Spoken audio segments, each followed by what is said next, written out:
Ayun, nakahuli din si Aaron. Ayan, oo. Ayun.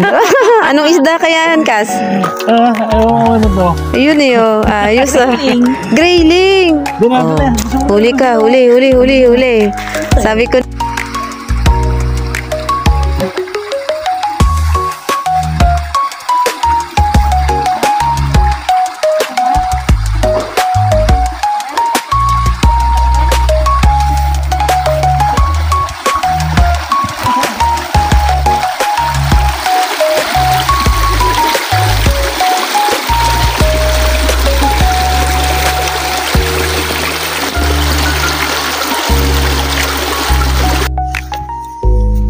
So, tingin-tingin tayo guys kung may wild berries.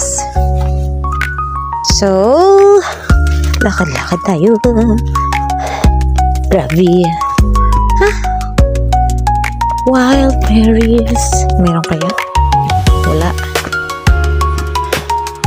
Try natin tingin. Saan naman tayo nakasuot? Ito? Parang walang bunga.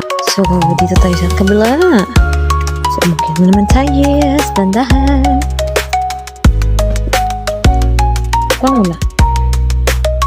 Okay.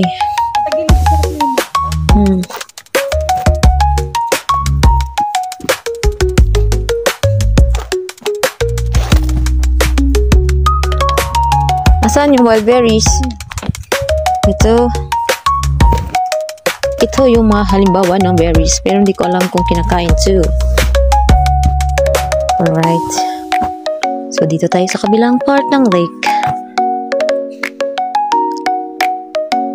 Tingnan natin kung may mahuli tayong isda dito. Andun sa kabila si Kazin. Yan. Ang daming isda. Lumapit na kayo dito sa amin. Malalim siya.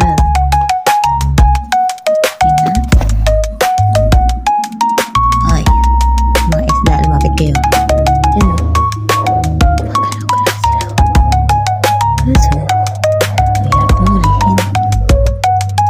Diba? Ayun, yung mga isda. Ayun na lang yung huli.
Kinakain kaya to?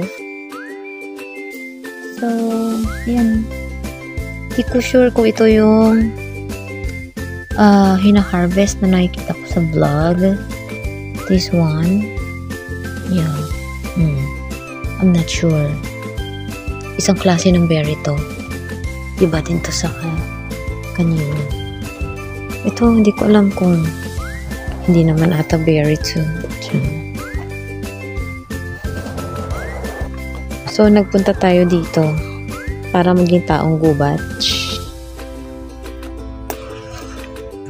Madami siya in fairness ha.